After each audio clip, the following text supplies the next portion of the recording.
Hello mga madlang people at madlang kapuso! Ihanda nyo na ang inyong mga sarili para balikan ng mga kapanapanabik na kaganapan nitong buong linggo sa It's Showtime. Napuno nga ng nakakabilib na performances, nakakaantig na mga kwento, at walang tigil na kwelahan ang inyong paboritong show mula sa matitinding tawanan hanggang sa emosyonal na singing battles at mga espesyal na bisita. Narito nga ang lahat ng highlights na ayaw mong palampasin.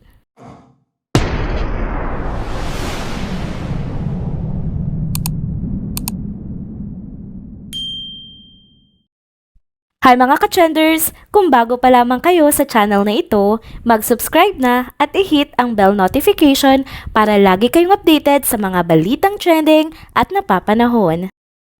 Noong Lunes, May 20, 2024, nagpakitang gilas sina Imogen at Argus sa segment na Showing Bulilit ng It's Showtime. Nagtrending nga ito dahil ipinamalas ng dalawang batang ito ang kanilang husay sa pag-arte sa pamamagitan ng reenactment ng isang eksena mula sa pelikulang Got to Believe, isang klasikong Filipino romantic comedy pidahan ni Claudine Barreto at Rico Yan. Sa kanilang performance, naipakita nila ang kilig at emosyon ng iconic na eksena na nagdala ng nostalgia at tuwa sa mga manonood. Ang segment na Showing Bulilit ay nagbibigay ng pagkakataon sa mga batang performers na katulad nga ni Imogen at Argus na ipakita ang kanilang talento sa harap ng madlang people at sa mga hosts ng programa. Ang performance ng dalawa ay hindi lamang nagbigay ng aliw, kundi nagpakita rin ng kanilang potensyal bilang mga future stars sa industriya ng showbiz. Pagkatapos ng nakakamahang performance ni na Imogen at Argus sa Showing Bulilit segment ng It's Showtime, hinamon naman ni Karil ang mga co-hosts na hulaan ang title ng pelikulang kanilang nire-enact. Agad naman na nakuha ni na Jugs at Ryan Bang ang tamang sagot na Got to Believe. At ang mga sumunod na pangyayari nga ay lalong nagbigay aliw sa mga manonood. Binigyan kasi ni Karil si Ryan Bang ng challenge na i-spell ang title ng pelikula. Matagumpay naman itong naibigay ang tamang spelling ng Believe na ikinatuwa at ikinaproud ni Vice Ganda at ng iba pang hosts. Ngunit nang hilingin na ni Karil na i-spell ni Ryan ang 2 sa title ng pelikula, doon na siya nagkamali na nagdulot ng masayang tawanan at dagdag na aliw sa lahat ng hosts at ng mga madlang people. Noong Martes naman, Mayo 21, 2024, nag-trending din ang segment ng Especially for You ng It's Showtime. Naganap ang isang special na pagtatanghal na puno ng emosyon at kasiyahan.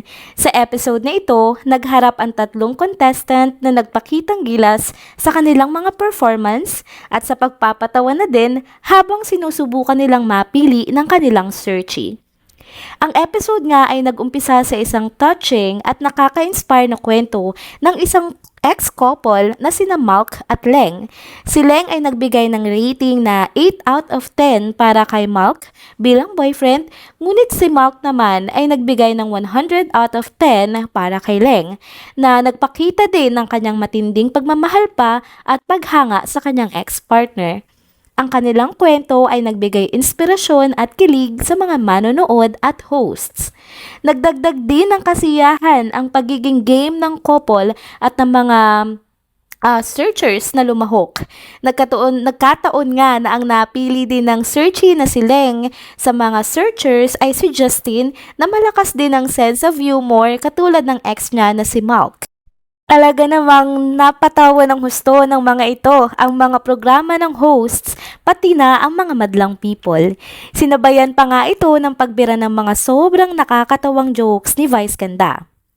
Dumagdag nga sa katatawanan ang naging eksena ni Jackie na tanungin niya ang bawat searchers ng tanong na, kung talagang mahal mo ko, bakit mo nagawa yun? Kahit nga napapabalitang hiwalay na ito sa kanyang boyfriend na si Tom Dorumal, ay hindi naging mabigat ang eksena ng pag-arte niya dahil nakakatawa talaga ang mga sumalang na searchers nung araw na yon.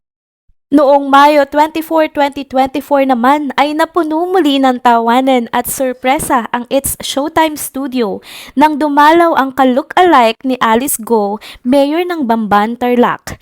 Agad na napansin ng mga hosts, lalo na ni Vice Ganda, ang pagkakahawig ng bisita kay Mayor Alice Go na nagbigay ng aliw at kasiyahan sa mga manunood at live audience. Game na game din ang nasabing audience or Showtime staff na ito dahil nakiride ito sa mga jokes ni Vice Ganda katulad na lang ng nag-chopper ka ba papunta dito? Ano gawain mo sa probinsya? Sinagot naman ito nito na nag-aalaga po ng baboy at sabay-sabay namang nagtawanan ang mga host ng programa maging ang mga madlang people. Sa kalagitnaan naman ng show, biglang napansin ni Vice Ganda ang isang lalaki na kakambal di umano daw ni Darren Espanto dahil sa pagkakapareho ng kanilang suot na jacket nung araw na iyon. Biro pa ni Vice, mukhang mayroong kambal si Darren na hindi alam na ng publiko. Pinagtawanan at kinantsawan ito ng mga co-hosts at audience na nagpatuloy sa masiglang atmosfera ng palabas. Hindi pa man natatapos ang mga biro, muling napukaw ang atensyon ni Vice Ganda sa isang kalbong lalaki sa audience dahil sa pagkakahawig nito kay Senador Ronald Bato de la Rosa. Tinawag ito ni Vice na si Bato. Nag-close up ang kamera sa nasabing lalaki na agad namang sinakyan ng host at ng buong audience na nagbunsod ng mas maraming tawanan at kulitan. Sa isang bahagi naman ng usapan, lumabas na may kasamang biro si Vice patungkol sa pagiging iniimbestigahan ng kambal ni Darren sa PIDEA or Philippine Drug Enforcement Agency na siyang nagdagdag pa ng komedya sa kwento. Ang buong episode nga na ito ay napuno ng hindi inaasahang kaganapan at mga biruan na nagpatingkad sa kasiyahan ng It's Showtime at talaga namang nagtrending at kinaalawan ng mga manunood sa bahay at maging sa studio. Nag-trending din noong Mayo 25, 2024 ang espesyal na segment ng It's Showtime na Especially for You kung saan ang mga bisita ay ang batikang aktor na si Gastone Alarcon at ang kanyang anak. Ang kanilang pagbisita ay nagbigay din ng saya, inspirasyon at maging pag-ibig sa lahat ng nanonood. Puno ng excitement ang studio nang ipakilala ng mga hosts sina Gastone Alarcon at ang kanyang anak. Ang mga manonood ay pumalakpak syempre at nagsigawan bilang si Gastone nga ay kilala na isang magaling na aktor sa telebisyon at maging sa pelikula at laging tinatangkilik ng publiko.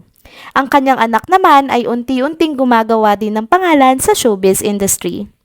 So nagsimula yung segment sa isang masayang kwentuhan, in-interview sila ni Vice Ganda at ng iba pang hosts at yun nga, ang daming pinag-usapan tungkol sa kanilang buhay, karir at relasyon nila bilang mag-ama.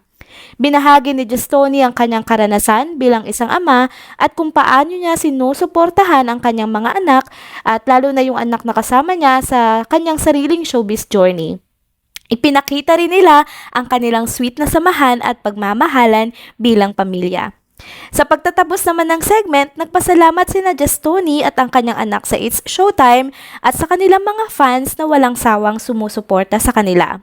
Nagbigay sila ng inspirational message tungkol sa pagmamahal sa pamilya at pagsunod sa mga pangarap. Bilang panghuling bahagi ng kanilang pagbisita, muling umawit sina Gastone at ang kanyang anak ng isang heartfelt song na nag-iwan ng malalim na impresyon sa mga manonood. Ang kanilang huling performance ay nagpakita ng kanilang talento at maging ng pagmamahalan bilang pamilya. Mga ka-trenders, ang mga nasabing highlights nga na naisama natin dito sa video ay ilan lamang sa mga maraming kaganapan sa programa na patuloy na nagbibigay ng kasiyahan sa buong episode ng It's Showtime. Dahil nga sa mga masasayang kaganapang ito ay patuloy pa din na nagiging paboritong palabas ng mga manunood ang It's Showtime dahil na rin sa kanilang natural na pagpapatawa at mga nakakaaliw na segments. At dito na po nagtatapos ang ating It's Showtime update. Maraming salamat mga ka-trenders sa pagsama sa akin sa isa na namang araw na mga maiinit na balita. Huwag kalimutang mag-subscribe, mag-like at i-hit ang bell notification para lagi kang updated sa mga pinakabagong, pinaka-trending at balitang napapanahon. Hanggang sa muli, see you on my next one. Paalam!